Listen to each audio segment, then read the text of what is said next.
Bonjour à tous, on se retrouve aujourd'hui pour ce troisième flash herbe et fourrage de la région Centre-Val de Loire.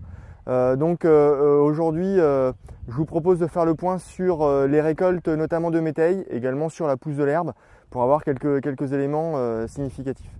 Donc concernant les métailles, première semaine de mai, on arrive aujourd'hui pour les métailles qui ont été semées à une date correcte, c'est-à-dire avant le 15 octobre, qui ont été conduits de manière satisfaisante avec un petit apport d'azote assez précoce, etc.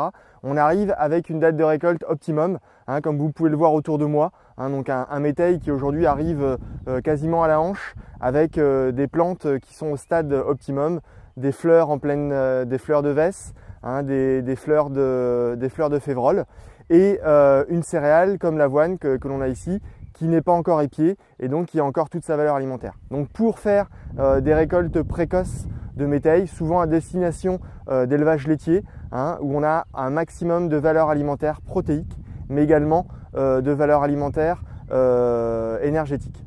Donc voilà, je pense qu'il faut prendre les créneaux, les prochains créneaux, notamment la semaine prochaine, quand le créneau météo va venir, pour récolter ces métailles et ainsi pouvoir implanter un maïs derrière à une date relativement correcte.